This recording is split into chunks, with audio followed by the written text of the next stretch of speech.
Welcome to the Spiritual Journey Book Club.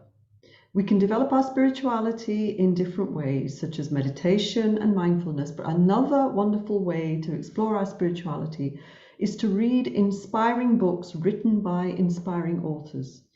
The Spiritual Journey Book Club has been created to encourage us to do just that, as each month we discover a new book.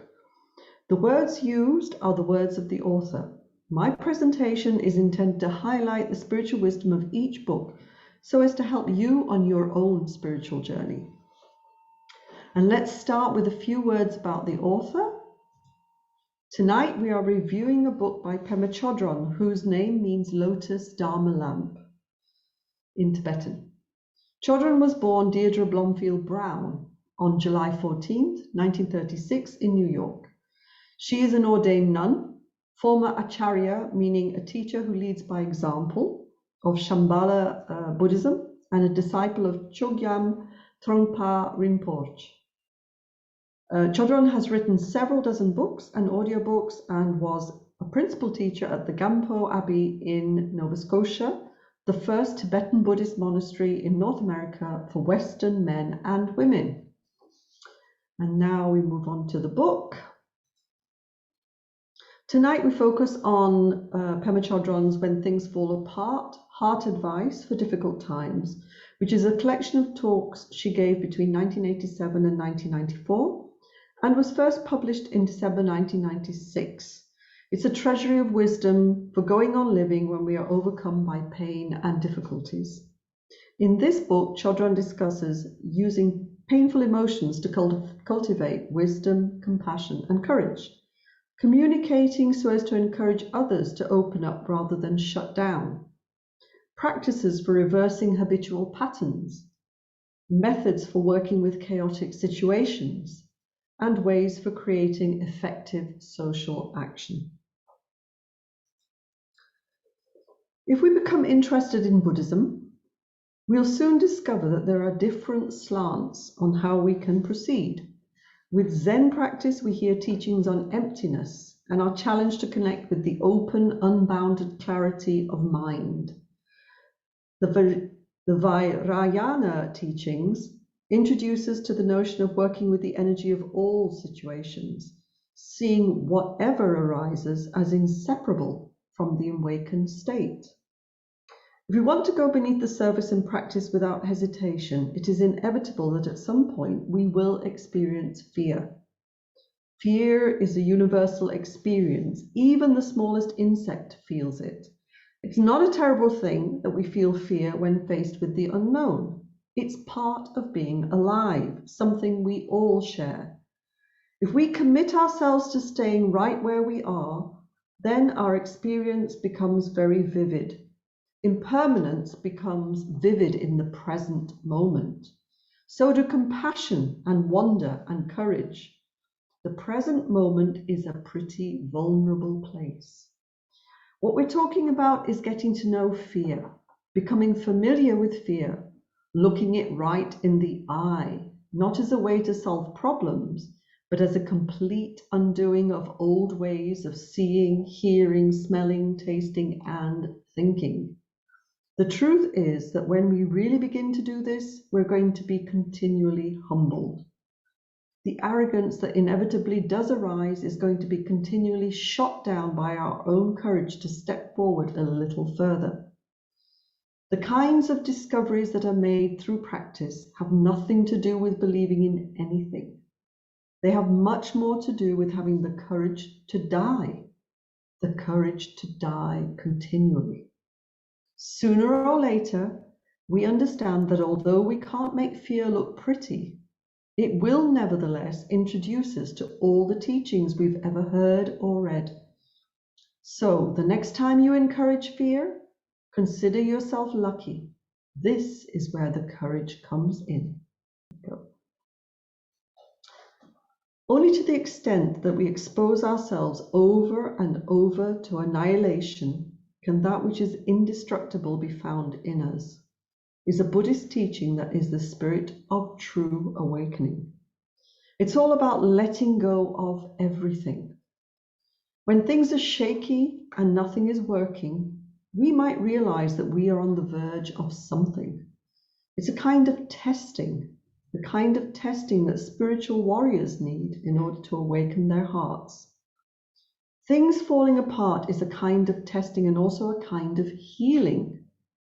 We think that the point is to pass the test or to overcome the problem. But the truth is that things don't really get solved. They come together and they fall apart. Then they come together again and fall apart again. It's just like that. The healing comes from letting there be room for all of this to happen.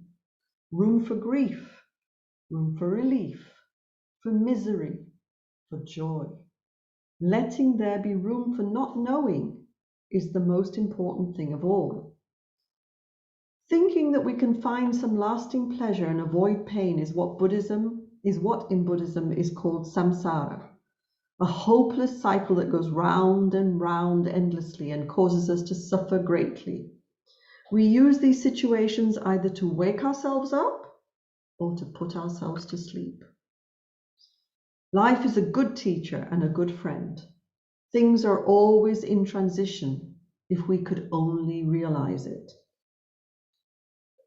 For spiritual warriors, people who have a certain hunger to know what is true, feelings like disappointment, embarrassment, irritation, resentment, anger, jealousy, and fear, instead of being bad news, are actually very clear moments that teach us where it is we're holding back. Those events and people in our lives who trigger our unresolved issues could be regarded as good news. Each day, we're given many opportunities to open up or shut down. The most precious opportunity presents itself when we come to the place where we think we can't handle whatever is happening. We use all kinds of ways to escape. All addictions stem from this moment when we meet our edge and we just can't stand it. Meditation is an invitation to notice when we reach our limit and to not get carried away by hope or fear. Through meditation, we're able to see clearly what's going on with our thoughts and emotions, and we can also let them go. We're also able to see how we could open and relax. The spiritual journey involves going beyond hope and fear, stepping into unknown territory, continually moving forward. The most important aspect of being on the spiritual path may be to just keep moving. Rather than indulge or reject our experience, we can somehow let the energy of the emotion, the quality of what we're feeling, pierce us to the heart. It's definitely the path of compassion, the path of cultivating human bravery and kind-heartedness. The safest and most nurturing place to begin working this way is during formal meditation. How we stay in the middle between indulging and repressing is by acknowledging whatever arises without judgment, letting the thoughts dissolve, and then going back to the openness of this very moment.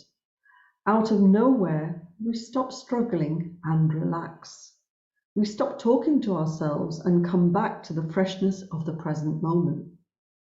This is something that evolves gradually, patiently, over time.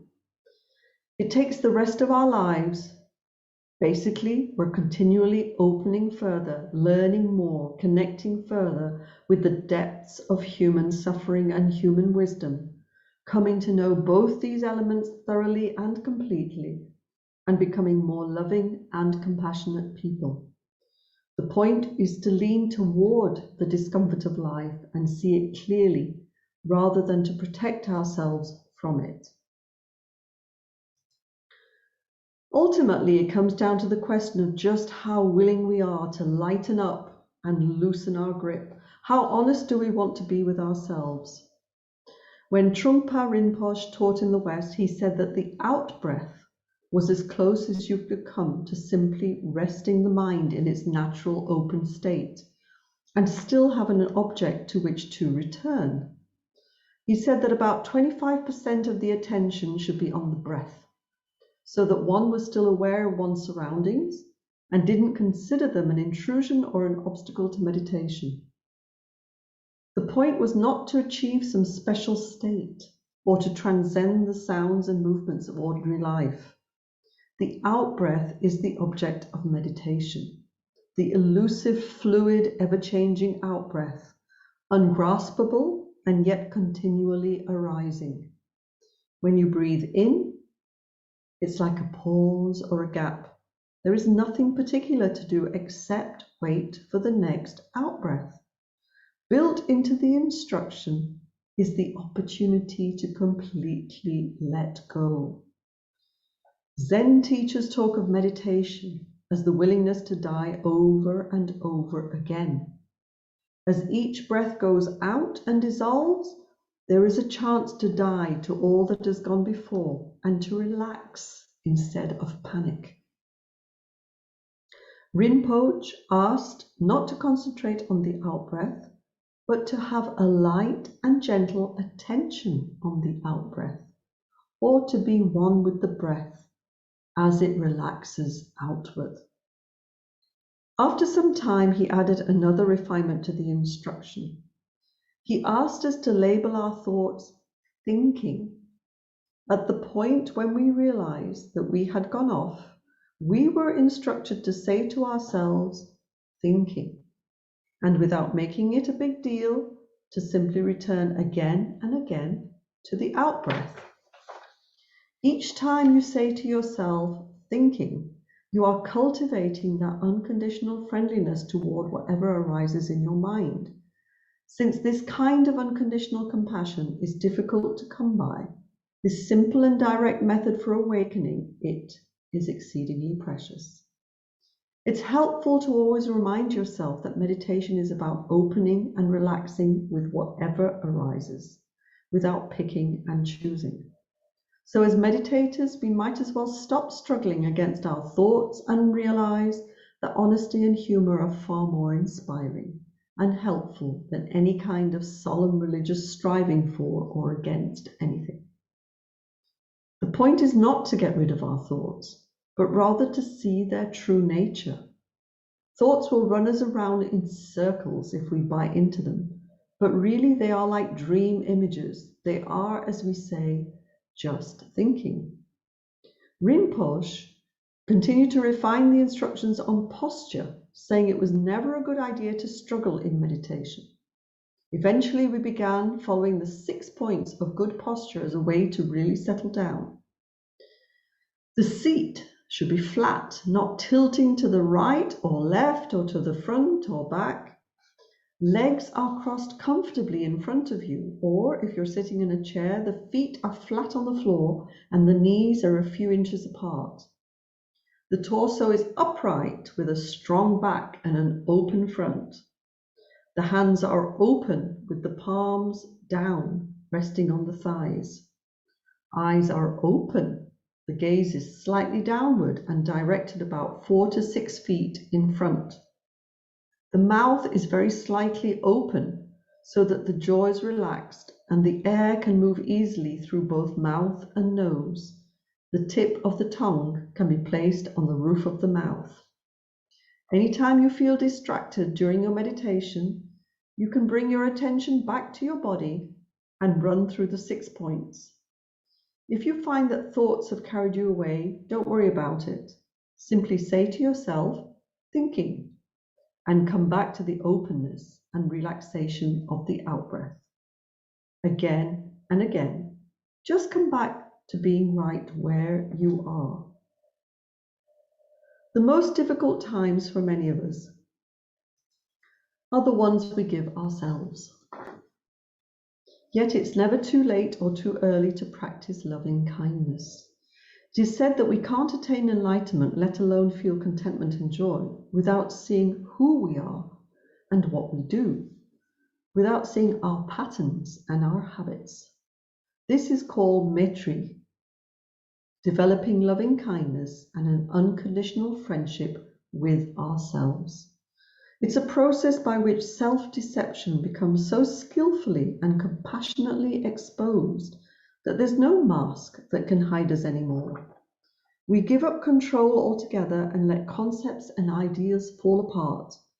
This starts with realizing that whatever occurs is neither the beginning nor the end.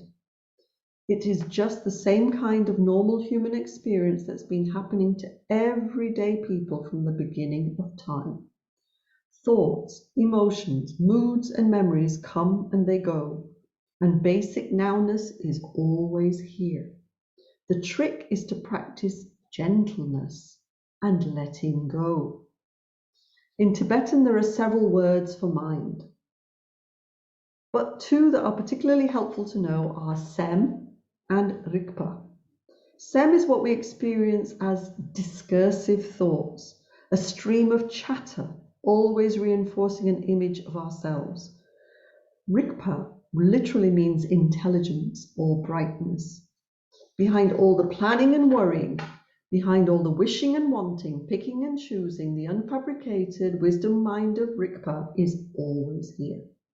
Whenever we stop talking to ourselves, Rikpa is continually here. Once we've had a glimpse of spaciousness, if we practice with Maitri, it will continue to expand. It expands into our resentment. It expands into our fear. It expands into our concepts and opinions about things and into who we think we are. Practicing loving kindness toward ourselves seems as good a way as any to start illuminating the darkness of difficult times.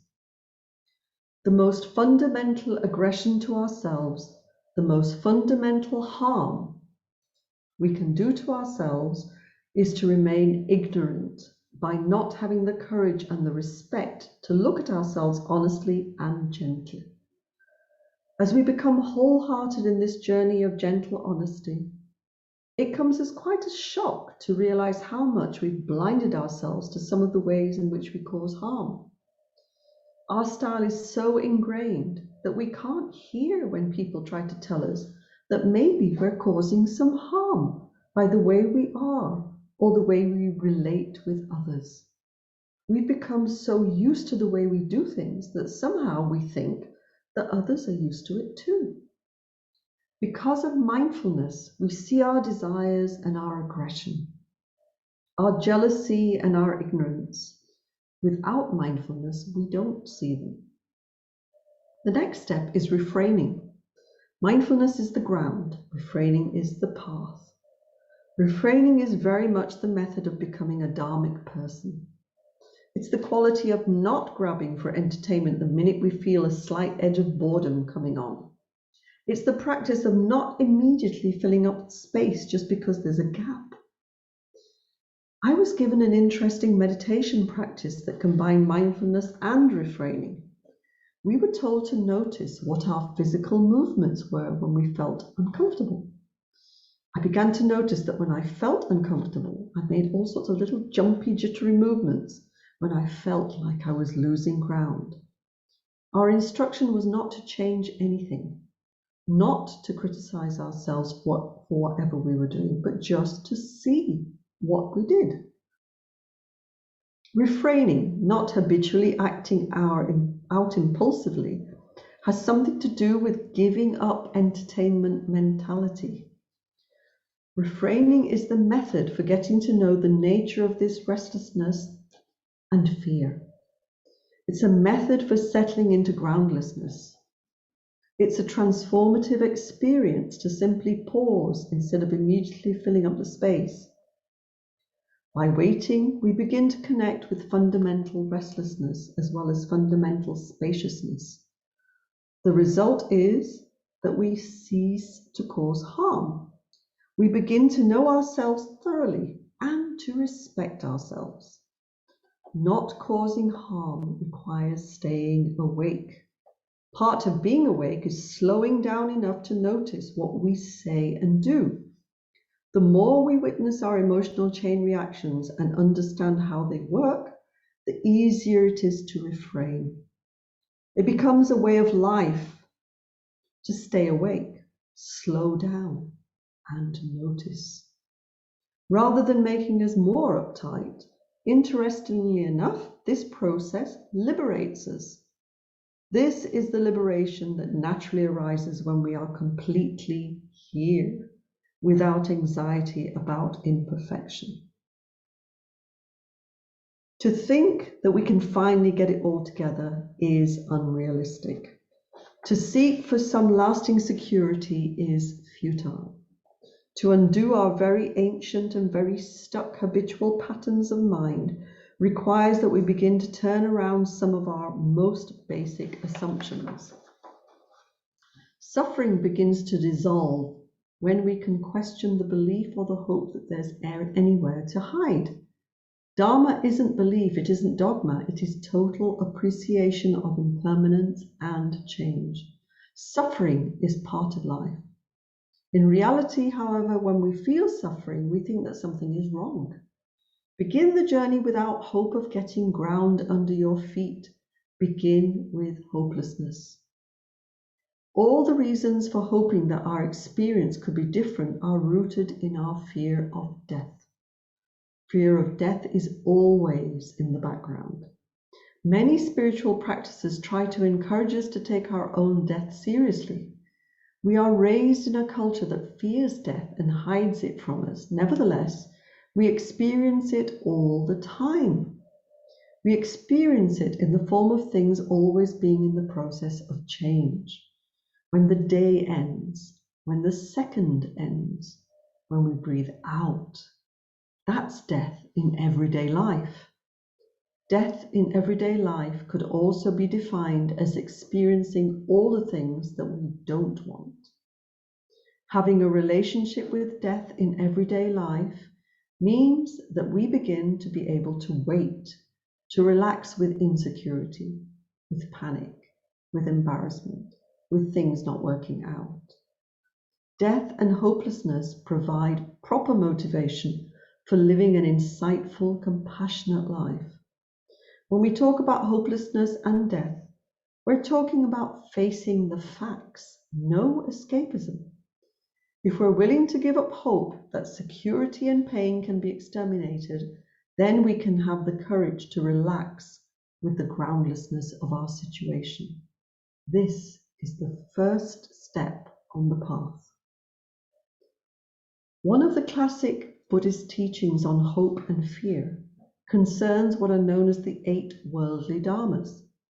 There are 4 pairs of opposites, 4 things that we like and become attached to, and 4 things that we don't like and try to avoid. First, we like pleasure. Conversely, we don't like pain. Second, we like and are attached to praise. We try to avoid criticism and blame. Third, we like and are attached to fame. We dislike and try to avoid disgrace. Finally, we are attached to gain, to getting what we want. We don't like losing what we have. Becoming immersed in these 4 pairs of opposites, pleasure and pain, loss and gain, fame and disgrace, and praise and blame, is what keeps us stuck in the pain of samsara. We carry around a subjective reality that is continually triggering our emotional reactions. The reality is that we make up the 8 worldly dharmas. We make them up in reaction to what happens to us in this world. They are nothing concrete in themselves. A more practical approach would be to get to know them, see how they hook us, see how they color our perception of reality, see how they aren't all that solid. Then the 8 worldly dharmas become the means for growing wiser, as well as kinder and more content. This letting go is sometimes called non-attachment. It's actually a desire to know, like the questions of a 3-year-old. We want to know our pain, so we can stop endlessly running. We want to know our pleasure, so that we can stop endlessly grasping. When we become more insightful and compassionate about how we ourselves get hooked, we spontaneously feel our tenderness for the human race. Knowing our own confusion, we're more willing and able to get our hands dirty and try to alleviate the confusion of others. So we start by simply looking into our own hearts and minds. Gradually, our practice evolves. we start understanding that just like us, other people also keep getting hooked by hope and fear. Everywhere we go, we see the misery that comes from buying into the 8 worldly dharmas. It's also pretty obvious that people need help and that there's no way to benefit anybody unless we start with ourselves. In the middle way, there is no reference point. The mind with no reference point does not resolve itself, does not fixate or grasp. The process of becoming unstuck requires tremendous bravery because basically we are completely changing our way of perceiving reality, like changing our DNA. We are undoing a pattern that is not just our pattern, it's the human pattern. As human beings, not only do we seek resolution, but we also feel that we deserve resolution. We suffer from resolution. We don't deserve resolution. We deserve our birthright, which is the middle way, an open state of mind that can relax with paradox and ambiguity. The middle way is wide open, but it's tough going because it goes against the grain of an ancient neurotic pattern that we all share. We don't want to sit and feel what we feel. We don't want to go through the detox. Yet, the middle way encourages to do just that.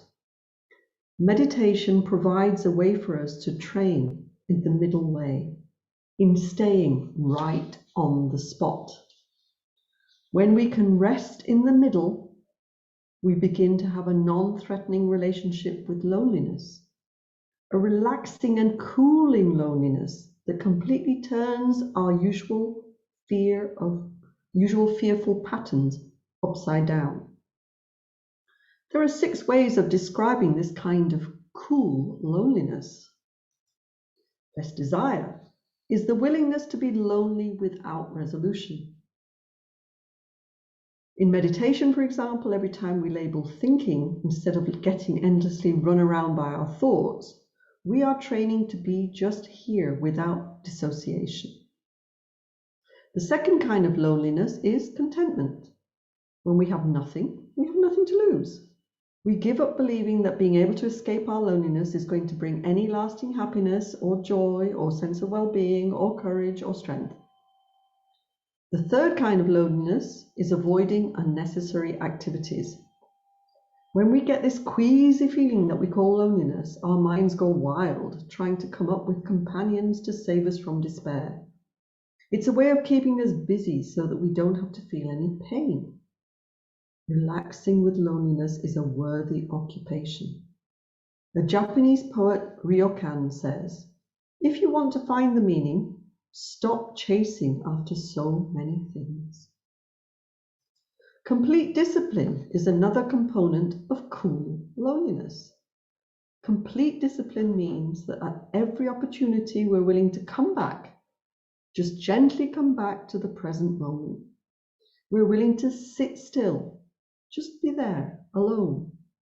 Relaxing with something as familiar as loneliness is good discipline for realizing the profundity of the unresolved moments of our lives. Not wandering in the world of desire is another way of describing cool loneliness. The word desire encompasses that addition quality, the way we grab for something because we want to find a way to make things okay. That quality comes from never having grown up. Loneliness is not a problem. Loneliness is nothing to be solved. The same is true for any other experience we might have. Another aspect of cool loneliness is not seeking security from one's discursive thoughts. That's why we are instructed to label it thinking. It has no objective reality. We're encouraged to just touch that chatter and let it go, not make much ado about nothing. Cool loneliness doesn't provide any resolution or give us ground under our feet. It challenges us to step into a world of no reference point without polarizing or solidifying. This is called the middle way, or the sacred path of the warrior. When you wake up in the morning and out of nowhere comes the heartache of alienation and loneliness, could you use that as a golden opportunity? The next time you get a chance, experiment with it. There are three truths, traditionally called three marks of our existence: impermanence, suffering, and egolessness. There's nothing wrong with any of these. They can be celebrated. Our fundamental situation is joyful. Impermanence is the goodness of reality. Impermanence is the essence of everything. Impermanence is meeting and parting.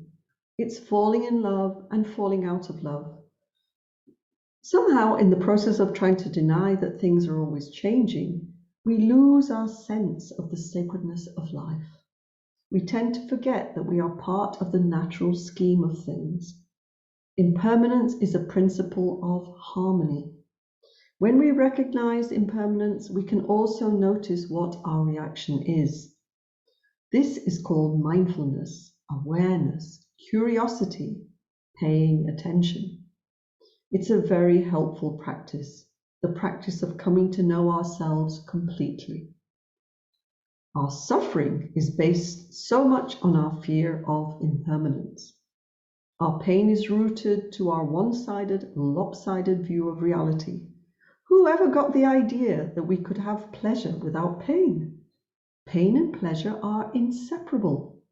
Birth is painful and delightful. Death is painful and delightful. Everything that ends is also the beginning of something else. Pain is not a punishment. Pleasure is not a reward. When suffering arises in our lives, we can recognize it as suffering.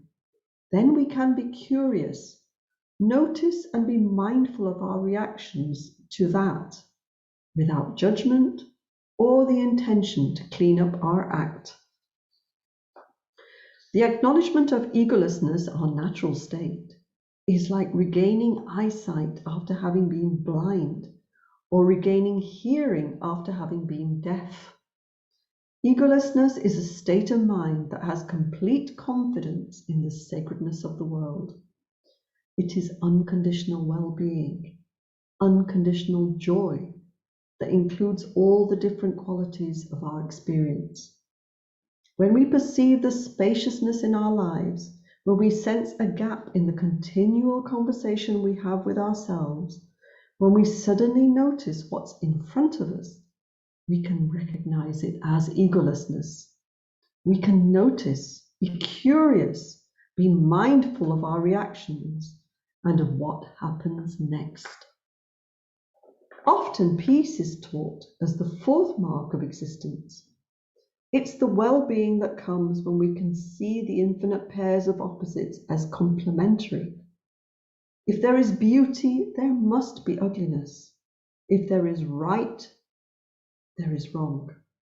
Wisdom and ignorance cannot be separated. Cultivating moment-to-moment curiosity, we just might find that day by day, this kind of peace dawns on us, and we begin to understand what all the books have been talking about. What we call obstacles are really the way the world and our entire experience teaches where we're stuck. Whether we experience what happens to us as obstacles, an enemy, or as a teacher and friend, depends entirely on our perception of reality. It depends on our relationship with ourselves. Maybe the only enemy is that we don't like the way reality is now, and therefore wish it would go away fast. But what we find as practitioners is that nothing ever goes away. And until it has taught us what we need to know. Traditional teachings on the forces of Mara describe the nature of obstacles and the nature of how human beings habitually become confused and lose confidence in our basic wisdom mind. The Maras provide descriptions of some very familiar ways in which we try to avoid what is happening. The first is called Devaputra Mara. It is to do with seeking pleasure. When we feel embarrassed or awkward, when pain presents itself to us in any form whatsoever, we run like crazy to become comfortable. When we are threatened that way, we can't stand to feel the pain, the edginess, the anxiety, the queasiness in our stomach, the bitter taste of resentment. We might even use meditation to try to escape from the more awkward, unpleasant, and penetrating aspects of being alive. Instead of trying to avoid our uneasiness and off-centeredness by running away, we could begin to open our hearts to the human dilemma that causes so much misery in this world, to open our hearts and look at how we try to escape. With enormous gentleness and clarity, we could look at how weak we are. In this way, we could discover that what seems to be ugly is in fact the source of wisdom, and a way for us to reconnect with our basic wisdom mind. The second, Skandash Mara, has to do with how we always try to recreate ourselves, try to get some ground back, try to be who we think we are. Our whole world falls apart, and we've been given this great opportunity. Allowing our heart to truly open, just as we have the opportunity to see clearly, we put on a Groucho Marx mask with fluffy eyebrows and a big nose. Again, this process does not have to be an obstacle or a problem. We can allow ourselves to be inquisitive or open about what has just happened and what will happen next. We can allow ourselves to be inquisitive or open about, instead of struggling to regain our concept of who we are, we can touch into that mind of simply not knowing, which is basic wisdom mind. The third, Klesha Mara, has to do with how we use emotions to keep ourselves dumb or asleep. A simple feeling will arise, and instead of simply letting it be there, we panic. Instead of just sitting in some kind of openness with our uncomfortable feeling, we bring out the bellows and fan away at it. We use our emotions. In their essence, they are simply part of the goodness of being alive. But instead of letting them be, we take them and use them to regain our ground. We use them to try to make everything secure and predictable and real again, to fool ourselves about what's really true. By becoming aware of how we do this silly thing again and again, we begin to develop true compassion for ourselves and everyone else, because we see what happens and how we react when things fall apart. The fourth one, Yamamara, has to do with the fear of death. Seeking security or perfection, rejoicing is feeling confirmed and whole, self-contained and comfortable, is some kind of death. It doesn't have any fresh air. We are killing the moment by controlling our experience. Doing this is setting ourselves up for failure, because sooner or later we're going to have an experience we can't control. Our house is going to burn down. Someone we love is going to die.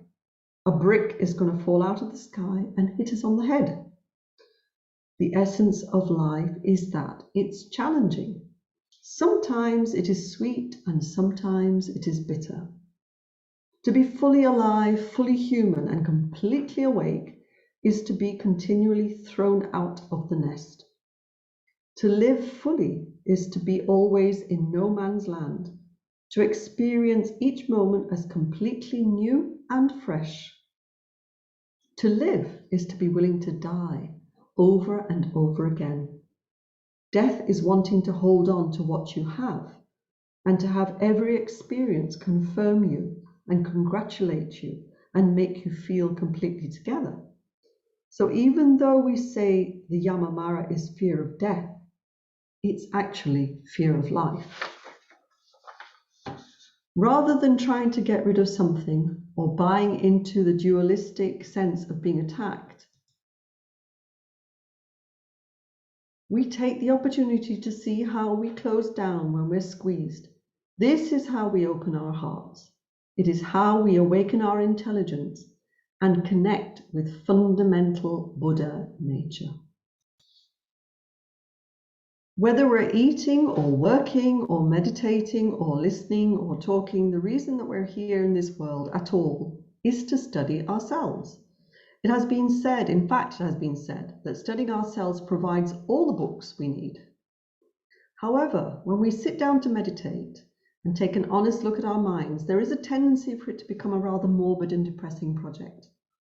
We can lose all sense of humor and sit with the grim determination to get to the bottom of this stinking mess. So, along with the clear seeing, there's another important element, and that's kindness. Honesty without kindness makes us feel grim and mean. We become so caught up in introspection that we lose any contentment or gratitude we might have had. Kindness is down to earth, everyday way to describe the most important ingredient that balances out the whole picture and helps us to connect with unconditional joy. The challenge is how to develop compassion right along with clear seeing, how to train in lightening up and cheering up rather than becoming more guilt-ridden and miserable. The reason it's important is that fundamentally, when we look into our own hearts and begin to discover what is confused and what is brilliant, what is bitter and what is sweet, it isn't just ourselves that we are discovering. We're discovering the universe. We discover that everything is awake and everyone is awake. Everything is equally precious and whole and good, and everyone is equally precious and whole and good. We're not just talking about individual liberation, but how to help the community we live in, how to help our families, our country, and the whole continent, not to mention the world and galaxy and as far as we want to go.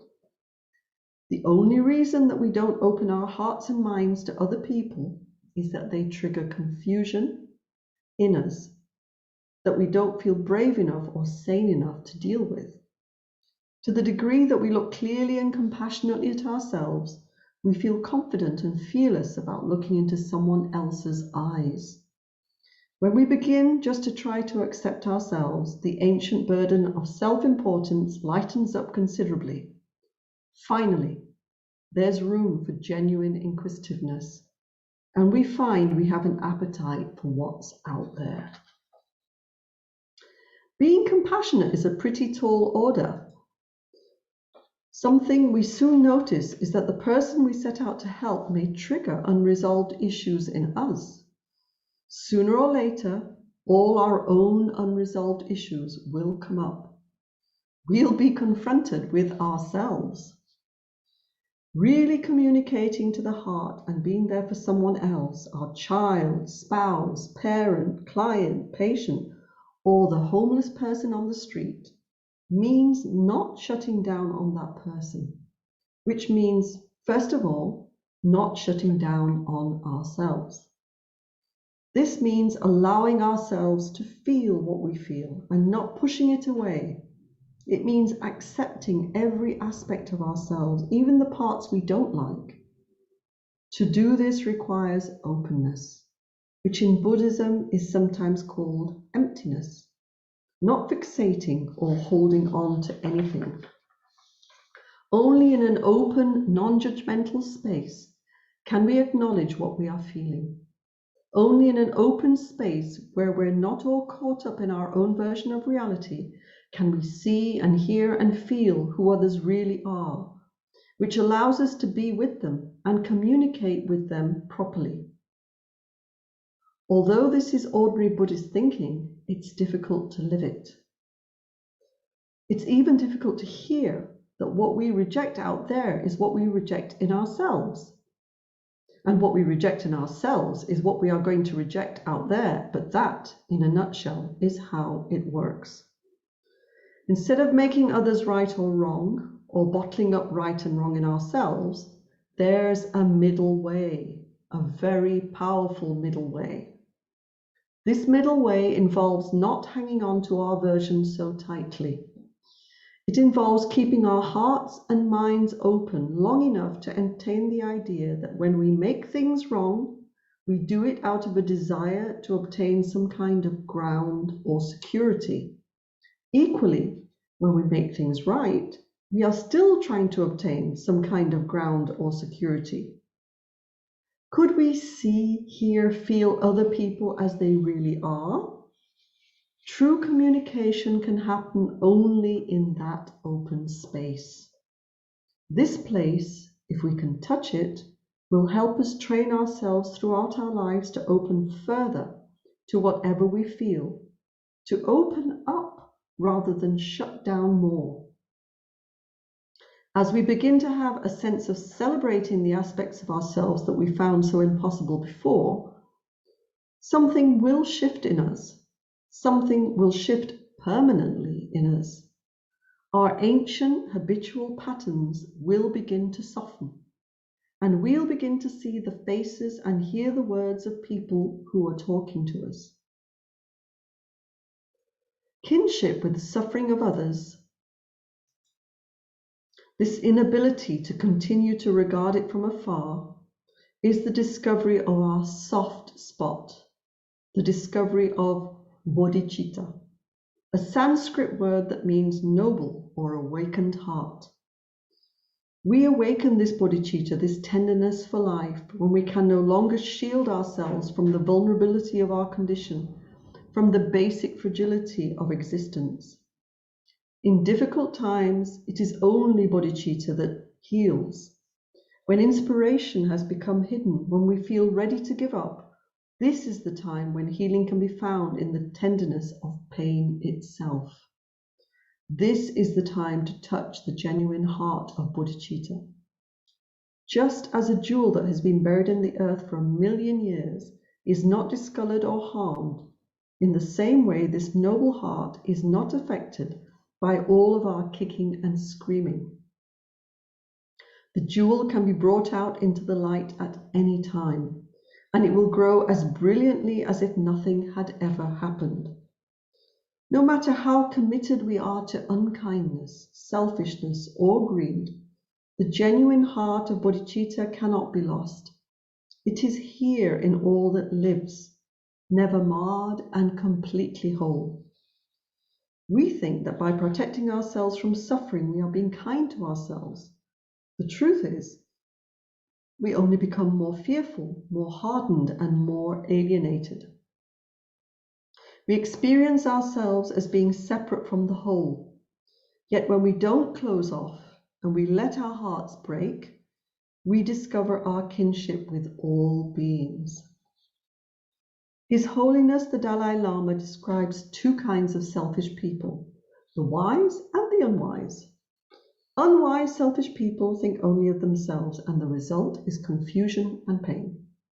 Wise selfish people know that the best thing they can do for themselves is to be there for others.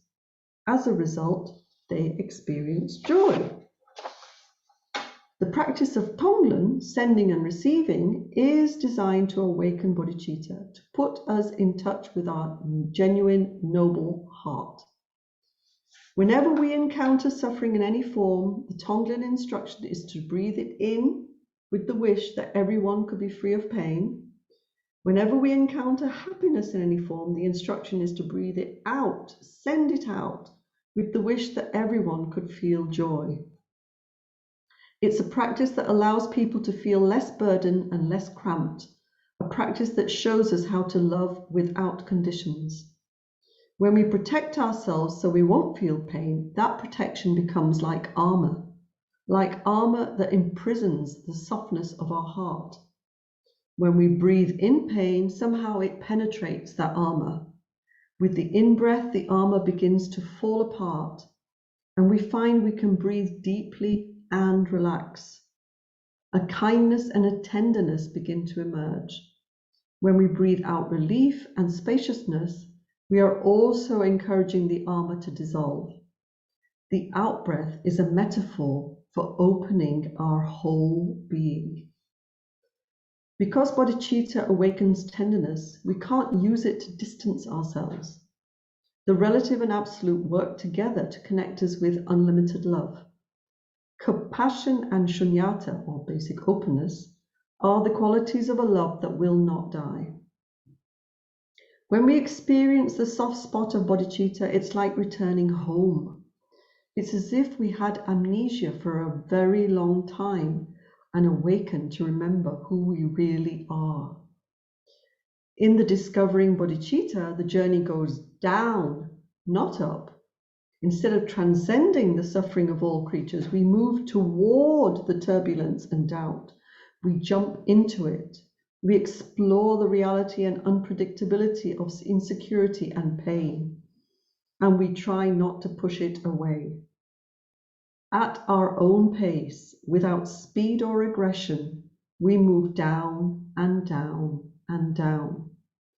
With us move millions of others, our companions in awakening from fear.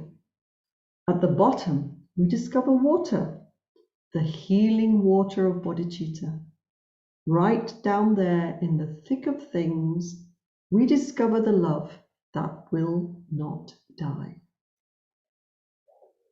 Tonglen reverses the usual logic of avoiding suffering and seeking pleasure. In the process, we become liberated from very ancient patterns of selfishness. We begin to feel love for both ourselves and others. We begin to take care of ourselves and others. Tonglen awakens our compassion and introduces us to a far bigger reality. When you do Tonglen on the spot, simply breathe in and breathe out, taking in pain and sending out spaciousness and relief. When you do Tonglen as a formal meditation practice, it has 4 stages. First, rest your mind briefly for a second or two in a state of openness or stillness. Second, work with texture. Breathe in a feeling of hot, dark, and heavy, a sense of claustrophobia. And breathe out a feeling of cool, bright, and light, a sense of freshness. Breathe in completely through all the pores of your body. And breathe out, radiate out completely through all the pores of your body. Third, work with a personal situation, any painful situation that's real to you. If you are stuck, you can do the practice for the pain you are feeling, and simultaneously for all those just like you who feel that kind of suffering. Or you begin by doing Tonglen for someone you care about and wish to help. Finally, make the taking in and sending out bigger. If you are doing Tonglen for someone you love, extend it out to those who are in the same situation as your friend. Make it bigger than just one person. You could do Tonglen for people you consider to be your enemies, those who hurt you or hurt others.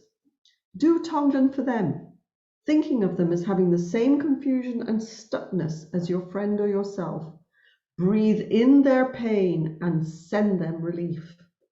As you do this practice gradually at your own pace, you will be surprised to find yourself more and more able to be there for others, even in what used to seem like impossible situations. Instead of spending hours and hours disciplining ourselves to defeat the enemy, we should spend hours and hours dissolving the causes of war. Such a place might be called bodhisattva training, or training for servants of peace. The methods we learn at the bodhisattva training might include meditation practice and Tonglen. They might also include the 6 pramtas, the 6 activities of the servants of peace. The word pramta means going to the other shore. They train us in stepping beyond the limitations of dualistic views altogether and developing a flexible mind. What makes the pramtas different from ordinary actions is they are based on prajna, confused about how to pronounce this, which is a way of seeing which continually dissolves any tendency to use things to get ground under your feet. The 5 transcendent actions are generosity, discipline, patience, exertion, and meditation. These are inseparable from the 6th, the prajna, that makes it impossible to use our actions as ways of becoming secure. The first parameter is generosity, the journey of learning how to give. When we feel inadequate and unworthy, we hoard things. This holding on causes us to suffer greatly. We wish for comfort, but instead we reinforce aversion and the feeling that we are a hopeless case. So the basic idea of generosity is to train in thinking bigger, to do ourselves the world's biggest favor and stop cultivating our own scheme. So the key is to relax. We can see the simplicity in things as they are. We can smell things, taste things, feel emotions, and have memories. The journey of generosity is one of connecting with this wealth, cherishing it so profoundly that we are willing to give away whatever blocks it. In short, we open ourselves and let ourselves be touched. The real transformation takes place when we let go of our attachment and give away what we think we can't. To the degree that we can give like this, we can communicate this ability to others. This is called the gift of fearlessness, being fearless enough to remove our masks. To dissolve the causes of aggression takes discipline, gentle yet precise discipline. Without the parameter of discipline, we simply don't have the support we need to evolve. Discipline allows us to be right here and connect with the richness of the moment. What makes this discipline free from severity is prajna. This journey of discipline provides the encouragement that allows us to let go. At the outer level, the best example is the meditation technique. This simple, repetitive process is like inviting that basic richness into our lives. Within this structure, we proceed with compassion. At the inner level, the discipline is to find the balance between not too tight and not too loose, between not too laid back and not too rigid. Discipline provides the support to slow down enough and be present. It provides the encouragement to step further into groundlessness. The power of the parameter of patience is that it is the antidote to anger, a way to love and care for whatever we meet on the path. The journey of patience involves relaxing, opening to what's happening, experiencing a sense of wonder. One of the ways to practice patience is to do Tonglen. When someone yells at us and we feel insulted, instead of yelling back, we can connect with basic human restlessness, basic human aggression by practicing Tonglen for all beings. We can send out a sense of space, which further slows things down. Sitting there, standing there, we can allow the space for the usual habitual things not to happen. Like the other parameters, exertion has a journey quality, a process quality. The question becomes, how do we connect with inspiration? How do we connect with the spark and joy that's available in every moment? Exertion is not like pushing ourselves. It's like waking up on a cold, snowy day in a mountain cabin, ready to go for a walk, but knowing that first you have to get out of bed and make a fire. The more we connect with the bigger perspective, the more we connect with energetic joy. It allows us to act, to give, to work appreciatively with whatever comes our way. If we really knew how unhappy it was making this whole planet that we all try to avoid pain and seek pleasure, how that was making us so miserable and cutting us off from our basic heart and our basic intelligence, then we would practice meditation as if our hair were on fire. Because of prajna, these actions become the means of shedding our defenses. The parameter of meditation allows us to continue this journey. When we sit down to meditate, we can connect with something unconditional, a state of mind, a basic environment that does not grasp or reject anything. Meditation is a totally non-violent, non-aggressive occupation allowing for the possibility of connecting with unconditional openness. This provides the basis for real change. The sixth paramita is prajna, that which turns all actions into gold. Prajna makes us homeless. We have no place to dwell on anything. Because of this, we can finally relax. When we work with generosity, we see our nostalgia for wanting to hold on. When we work with discipline, we see our nostalgia for wanting to zone out and not relate at all. As we work with patience, we discover our longing to speed. When we practice exertion, we realize our laziness. With meditation, we see our endless discursiveness, our restlessness, and our attitude of couldn't care less. This is the training of the Bodhisattva, the training of the servants of peace. In all levels of society, we are needed. We are needed to transform our minds and actions for the sake of other people and for the future of the world. One of the best practices for everyday living when we don't have much time for meditation is to notice our opinions, just as we notice that we're thinking when we're meditating. Opinions are opinions, nothing more or less. We can begin to notice them and to label them as opinions, just as we label thoughts as thoughts. Just by this simple exercise, we are introduced to the notion of egolessness. We could just notice what we say to ourselves and see how much of it is just our particular take on reality, which may or may not be shared by other people. If we can see our opinions as opinions, and even for a moment, let them go, and then come back to the immediacy of our experience, we may discover that we are in a brand new world, that we have new eyes, new ears. We are not talking about ignoring or keeping quiet. If we don't get swept away by our outrage, then we will see the cause of suffering more clearly. It's up to us to sort out what is opinion and what is fact. Then we can see intelligently. The more clearly we can see, the more powerful our speech and our actions will be. We have to do our best, and at the same time give up all hope of fruition. That attitude leads to more appreciation and less burnout, because we do the job wholeheartedly and we care. Notice your opinions. If you find yourself becoming aggressive about your opinions, notice that. If you find yourself being non-aggressive, notice that. Cultivating a mind that does not grasp at right and wrong, you will find a fresh state of being.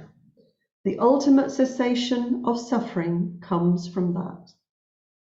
Finally, never give up on yourself. Then you will never give up on others. Wholeheartedly do what it takes to awaken your clear-seeing intelligence, but one day at a time, one moment at a time. If we live that way, we will benefit this earth. When we feel squeezed, there's a tendency for the mind to become small. We feel miserable, like a victim, like a pathetic, hopeless case. So, believe it or not, at that moment of hassle or bewilderment or embarrassment, our minds could become bigger.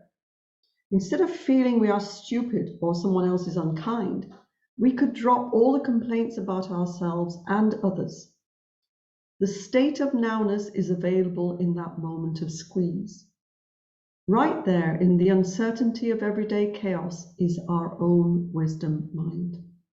This is the place where we begin to learn the meaning behind the concepts and the words.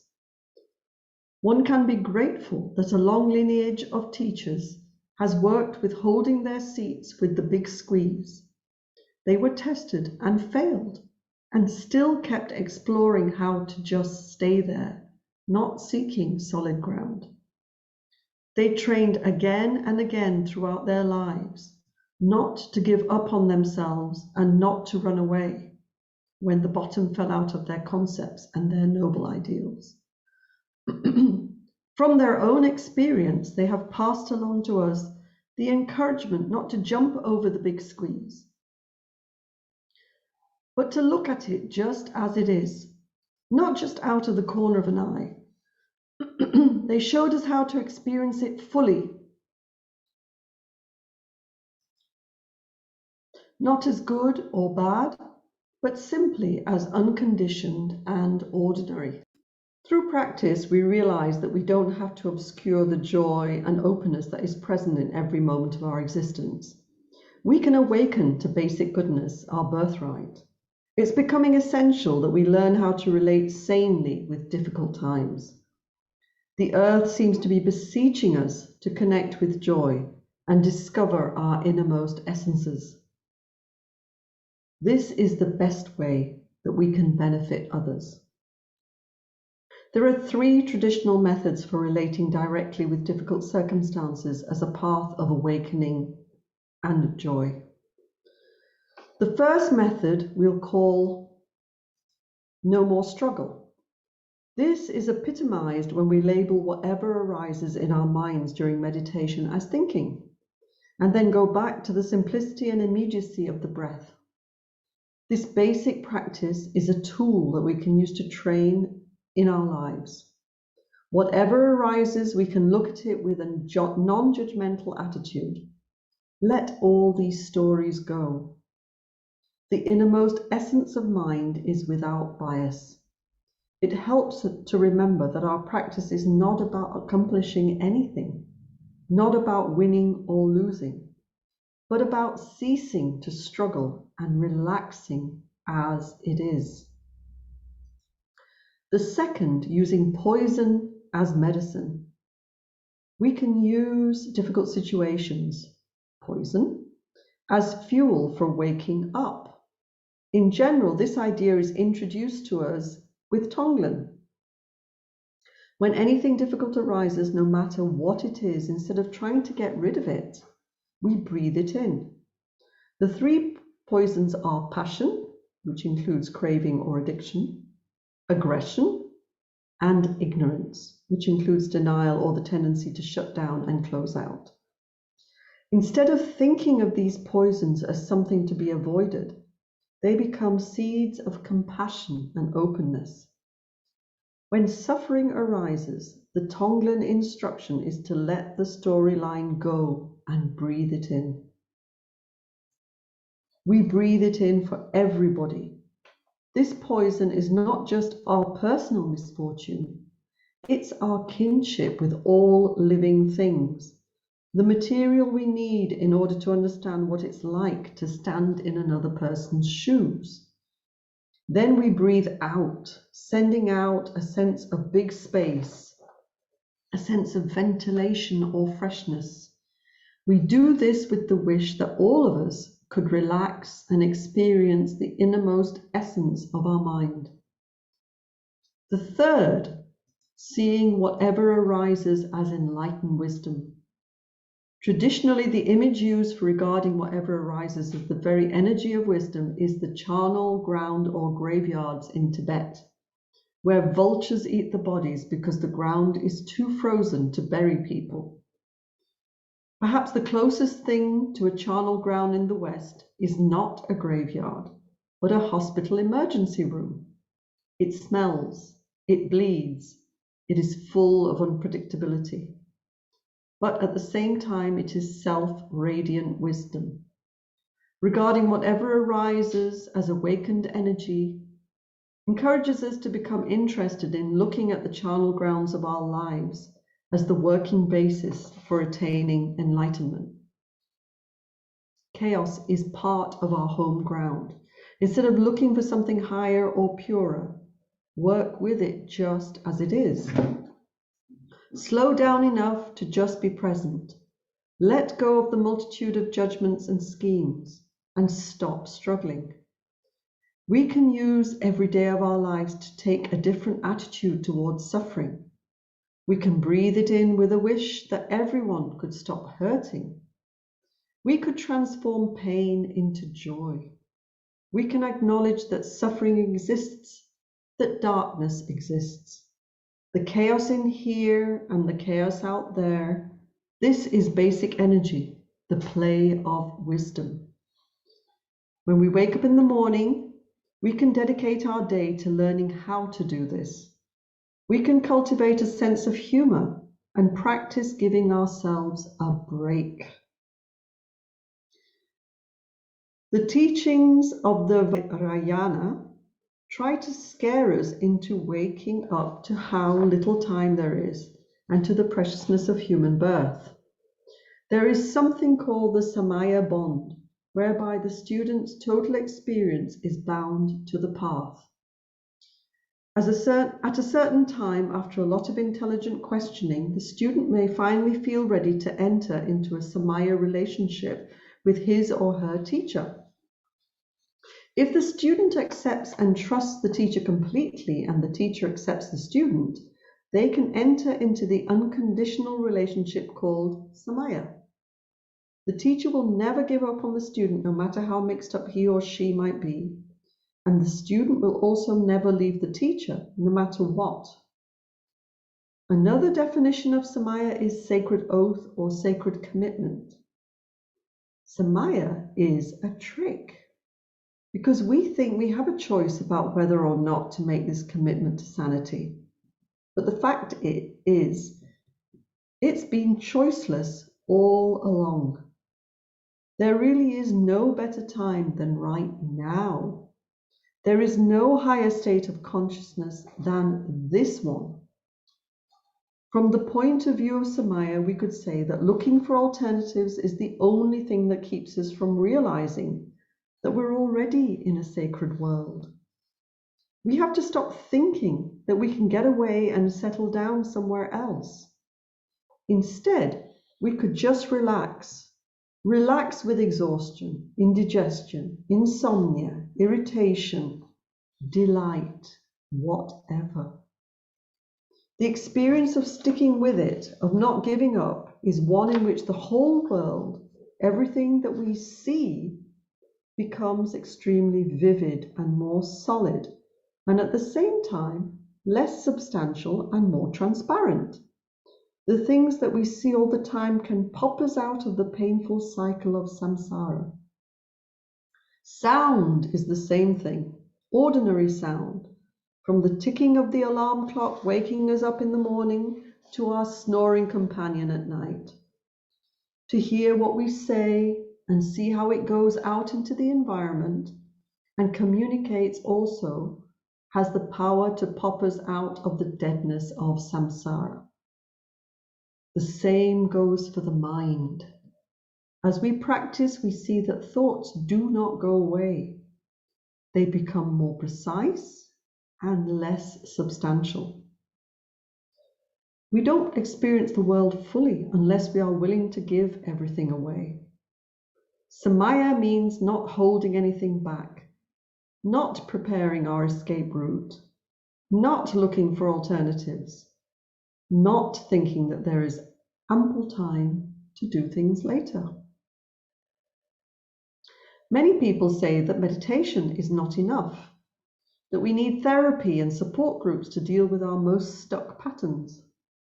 For some of us, working closely with a non-judgmental therapist allows us to overcome our fears and finally develop loving kindness for ourselves.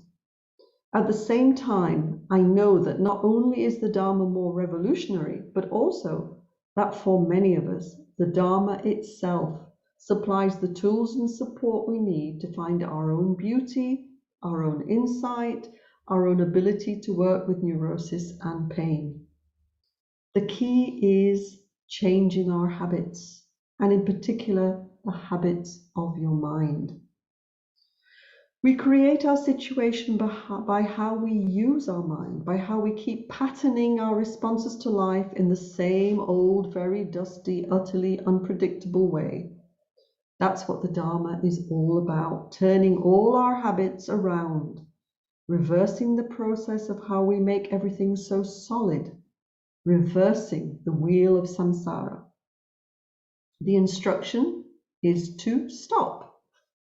Do something unfamiliar. Do anything besides rushing off in the same old direction.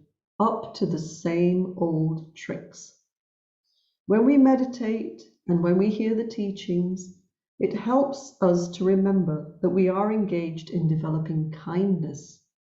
Some of us can accept others right where they are a lot more easily than we can accept ourselves.